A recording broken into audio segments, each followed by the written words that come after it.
কারক শেখার আগে বেসিক কিছু জিনিস জানতে হবে, সেটা হচ্ছে ধ্বনি কী, বর্ণ কী, শব্দ কী, পদ কী, বিভক্তি কী। তো ফার্স্টে আমরা জানবো ধ্বনি কী।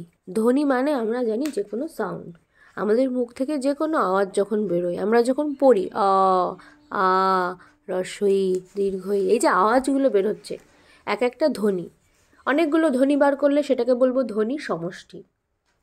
একের বেশি ধ্বনিকে বলি যে একাধিক ধ্বনি বা ধ্বনি সমষ্টি। তো এই আওয়াজগুলো যখন আমরা খাতায় লিখি, লিখিত রূপকে বলে, ধ্বনির লিখিত রূপকে বলে বর্ণ। তাহলে মুখ থেকে নিঃসৃত আওয়াজকে বলে ধ্বনি, আর সেই ধ্বনির লিখিত রূপকে বলে বর্ণ। বর্ণ মানে অ, আ, ক, খ ইত্যাদি যখন আমরা খাতায় লিখি। এবার শুধু অ, আ পাশাপাশি লিখলে তো আর শব্দের মানে হয় না। যখন আমরা নির্দিষ্ট দুটো বর্ণকে পাশাপাশি লিখি তখন একটা শব্দ তৈরি হয়। যেরকম আমি একটা লিখলাম আ, তারপরে লিখলাম তার ঠিক পাশে ম, এই দুটো বর্ণ পাশাপাশি বসে তৈরি হয়ে গেল আম। এই আম কথাটার একটা মানে আছে, একটা ফলের নাম, যেহেতু এটার একটা মানে আছে এটা একটা শব্দ। ক্লিয়ার? তো এরকম আম, জাম, কাঁঠাল, রাম, শ্যাম, যদু, মধু, এরকম অনেকগুলো শব্দকে আমরা পাশাপাশি যদি বসাই আর পুরোটা একটা মানে তৈরি হয়, তাহলে সেটাকে আমরা বলবো বাক্য। যেরকম আমি যদি বলি রাম বন ফুল পার, রাম বন ফুল পার, প্রত্যেকটাই আলাদা আলাদা করে মানে আছে। রামের মানে আছে, বনের মানে আছে, ফুলের মানে আছে, পাড়ের মানে আছে, কিন্তু পাশাপাশি বসালে ঠিক মানে হচ্ছে না, তাই না? তো সেই জন্য মানে হচ্ছে না বলে সবগুলোকে পাশাপাশি বসালে বাক্য হতো, বাট বাক্য করতে পারছি না। এদের মধ্যে সম্পর্ক আনার জন্য, একে অপরের সাথে সম্পর্ক আনার জন্য এদের সাথে আমাকে এক্সট্রা কিছু ধ্বনি বা ধ্বনি সমষ্টি যুক্ত করতে হবে। যেরকম আমি যদি বনটার সাথে একার যুক্ত করে দিই, রাম বনে ফুল পারে, তাহলে বনের সাথে যুক্ত করলাম এ, আর পাড়ের সাথে যুক্ত করলাম এ, তাহলে অ্যান্সার কি হলো? রাম বনে ফুল পারে। এইবার মানে দাঁড়াচ্ছে। তো এই যে জিনিসগুলো যুক্ত করলাম একার একার, এগুলোকে বলে বিভক্তি। তাহলে শব্দ পরপর একটা বাক্যে বসতে পারে না, মানে হয় না। তো শব্দগুলোকে অর্থপূর্ণ করার জন্য এবং বাক্যে বসানোর জন্য আমাদেরকে কি যুক্ত করতে হয়? বিভক্তি। আর যেই আমরা বিভক্তি যুক্ত করে দিই আর যেই মানে হয়ে যায়, শব্দগুলোর নাম পাল্টে হয়ে যায় এক একটা পদ। প্রশ্ন যদি আসে পদ কাকে বলে, কি লিখবে? শব্দের সাথে বিভক্তি যুক্ত হলে তাকে বলে পদ। বাক্য কাকে বলে? অনেকগুলো পদ পাশাপাশি বসলে যদি অর্থপূর্ণ মানে দাঁড়ায় তাহলে তাকে বলে বাক্য। তাহলে বিভক্তি কাকে বলে? বিভক্তি হচ্ছে শব্দের সাথে কিছু ধ্বনি বা ধ্বনি সমষ্টি যুক্ত হয়, যুক্ত করে শব্দকে পদে পরিণত করে, তাকে বলে বিভক্তি। যেরকম এ, তে, ঠিক আছে, ইত্যাদি, র ইত্যাদি বিভক্তি হয়। এবার এই যে বাক্যের মধ্যে কি থাকে? একটা করে ক্রিয়াপদ থাকে, যেটাকে ইংরাজিতে বলে ভার্ব। ও হচ্ছে মেন, ও হচ্ছে প্রধান একটা ব্যক্তিত্ব বাক্যের মধ্যে, ওকে ছাড়া কোনো কিছু হয় না, ঠিক আছে? ও হচ্ছে মেন লোক। ওর সাথে বাক্যের অন্যান্য যাদের সম্পর্ক, সেই সম্পর্কটাকে বলে কারক। মানে বোঝা গেল না? বুঝিয়ে বলছি। এই যে তোমরা সবাই এখানে বসে আছো, সবাই স্টুডেন্ট আমার, আমি হলাম কি? ভার্ব, আমি হলাম ক্রিয়াপদ। আমি চলে গেলে তোমাদের হবে, পড়া একা একা হবে না, আমি হলাম ক্রিয়াপদ। এবার আমার সাথে সবার কি আলাদা আলাদা একটা সম্পর্ক আছে। তো প্রত্যেকের সাথে সম্পর্ক আলাদা, অর্থাৎ প্রত্যেকের সাথে সম্পর্কের নামও আলাদা। যদি এমন হতো যে রাজু আমার ভাই হয়, অয়ন্তিকা আমার পিসি হয়, হ্যাঁ, গায়ত্রী আমার মাসি হয়, তাহলে সবার সাথে কি আমার সম্পর্ক সেম? হ্যাঁ কি না? সেম নয়, সম্পর্কটা আলাদা। মামা ভাগ্নি, ভাইজি পিসি, এরকম টাইপের সম্পর্ক। বাক্যের মধ্যেও তাই। বাক্যের মধ্যে যে ক্রিয়াপদ থাকে, সেই ক্রিয়াপদের সাথে এক একটা শব্দের আলাদা আলাদা সম্পর্ক। এই এক একটা সম্পর্ককে বলে এক একটা কারক। কারক তাহলে কাকে বলে?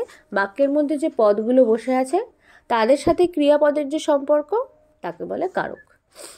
কারক কয় রকমের হয় মনে রাখবে? কারক 6 রকমের হয়।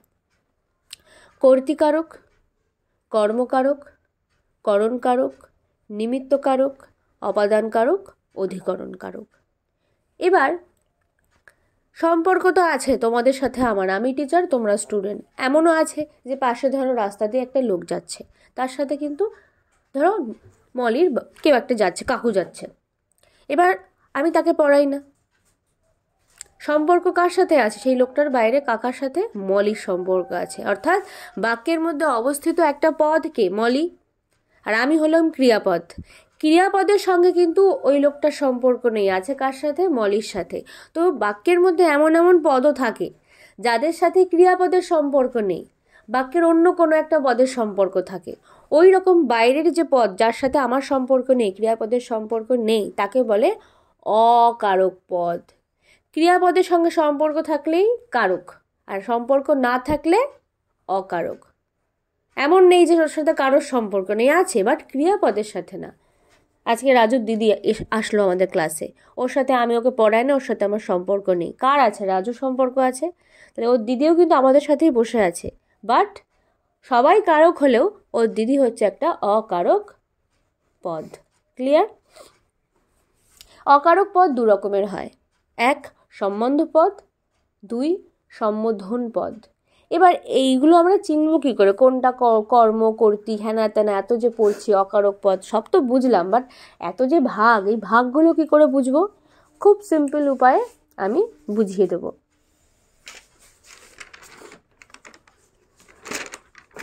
একটা আমি উদাহরণ দিলাম বাক্য, সেটা কি? রাম বনে গাছ থেকে পুজোর জন্য হাত দিয়ে ফুল পাড়ে। একটা বড় সেন্টেন্স মানছি, বাট এখানে সবার প্রথমে কারক করার আগে সবার প্রথমে খুঁজতে হয় ভার্ব কোথায়, ক্রিয়াপদ কোথায়। এখানে যেটা দিয়ে কাজ করা বোঝাচ্ছে, এখানে কোনটা কাজ? রাম কি কোনো কাজের কথা বোঝাচ্ছে? বন কাজের কথা বোঝাচ্ছে? গাছ থেকে কোনো কাজ? কোনো গাছ থেকে কাজ? গাছ থেকে মানে কোন কাজ বোঝায়? লাফানো বোঝায় না দৌড়ানো বোঝায়? পুজোর জন্য, পুজো বললে নাই বুঝতাম একটা কাজ, বাট বলছে পুজোর জন্য কোনো কাজ, পুরোটার মানে কোনো কাজ করা বোঝায় না। হাত দিয়ে, হাত দিয়ে কি কাজ তো নেই কোনো। ফুল, ফুল কি কোনো কাজের নাম? পারে, এই যে টাবাস টাবাস করে পাড়ছি, পাড়াটা একটা কি কাজ। এই কাজকে পেয়ে গেলাম, ক্রিয়াপদকে। এবার আমায় প্রশ্ন করতে হবে, প্রশ্ন করে করে বার করতে হবে কোনটা কোন কারক। ক্রিয়াপদকে যদি আমরা কে বা কারা দিয়ে প্রশ্ন করি, প্রশ্ন করে যে অ্যান্সারটা পাবো, যে লোকটাকে পাবো অ্যান্সারে, সেই লোকটা হবে কর্তৃকারক। যদি প্রশ্ন করি কে পারে?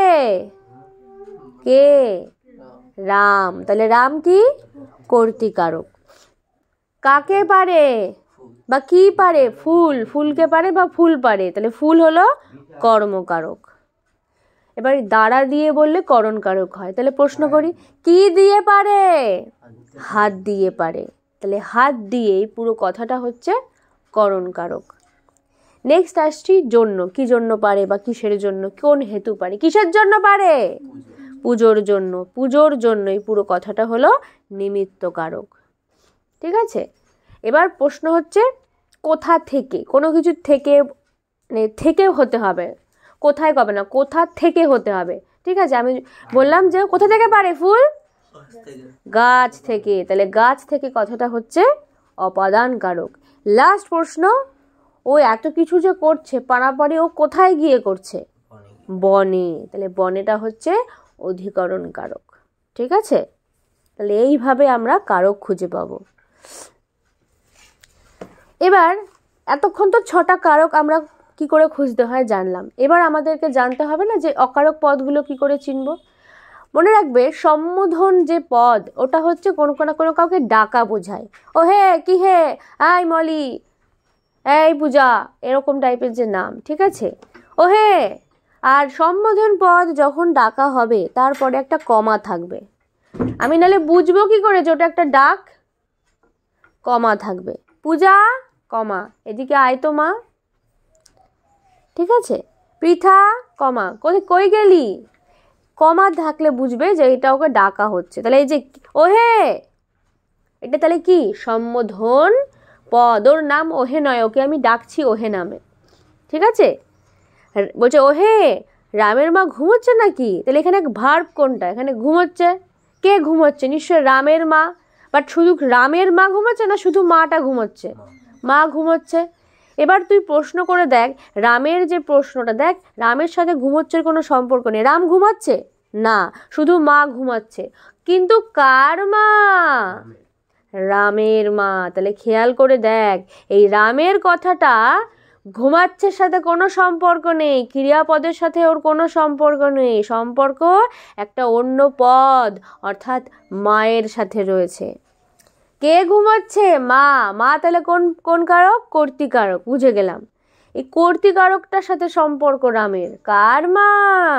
রামের মা। তাহলে এই যে কার দিয়ে প্রশ্ন করলে বা কিসের দিয়ে প্রশ্ন করলে আমরা পাবো সম্বন্ধ পদ, যেখানে সম্বন্ধ বোঝায়। কার সাথে কার সম্বন্ধ? মায়ের সাথে রামের সম্বন্ধ আছে, মা ছেলের সম্বন্ধ। ঠিক আছে, বাট রামের সাথে ঘুমোচ্ছের কোনো সম্পর্ক নেই, ক্রিয়াপদের কোনো সম্পর্ক নেই। তাই সম্বোধন পদ আর সম্বন্ধ পদ দুটোই হচ্ছে অকারক পদ। এই যে ওহে, আমি কি ওহে ওহে ঘুমোচ্ছে হয় না তো, ওহে দিয়ে শুধু ডাকছি, ও আলাদাই গল্প, ও তাই একটা অকারক পদ যার নাম সম্বোধন।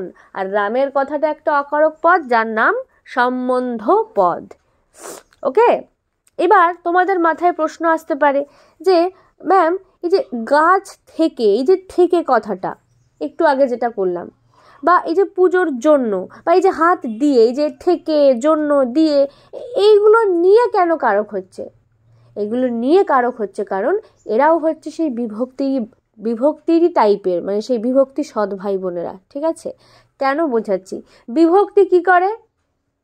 বিভক্তি একটা সেন্স আনে বাক্যের মধ্যে, যাতে আমরা যখন পড়ি শুনতে ভালো লাগে। রামবন ফুল পাড়, কোনো মানে নেই, বাট রাম বনে ফুল পাড়ে, এই একারগুলো দিয়ে একটা সুন্দর অর্থপূর্ণ বাক্য তৈরি হচ্ছে। সেম, আমি যদি এখানে থেকে জন্যগুলো বাদ দিয়ে দিতাম, রাম বনে গাছ পুজোর হাত ফুল পাড়ে, হলো? কোনো মানে হচ্ছে না। এইগুলো হচ্ছে অনুসর্গ। ঠিক আছে, এবার খেয়াল করে দেখো, বিভক্তি শব্দের গায়ে চিপকে থাকে। বনে, একারটা চিপকে আছে না বনের সাথে একেবারে। বাট অনুসর্গ হচ্ছে এমন একটা শব্দ যে শব্দের পাশে বসে, ছোঁয়াছুঁয়ি পছন্দ করে না, ও সোশ্যাল ডিস্টেন্স পছন্দ করে, একদম টাচ করবেন না আমাকে। এই যে অর্থপূর্ণ ধ্বনি সমষ্টি শব্দের শেষে আলাদাভাবে বসে এবং বাক্যকে উপযোগী করে তোলে। উপযোগী মানে বাক্যের একটা সেন্স তৈরি হয়। আমি যদি বলি রাম বনে গাছ পুজোর হাত ফুল পাড়ে, হয় না মানে? বাট আমি যদি বলি গাছ থেকে পুজোর জন্য হাত দিয়ে, তখন মানে হচ্ছে। তো মানে সেন্স আনছে বাক্যের মধ্যে, বিভক্তিও সেন্স আনছে, আবার অনুসর্গও সেন্স আনছে, কিন্তু সবাই আলাদা আলাদা রকমভাবে সেন্স আনছে।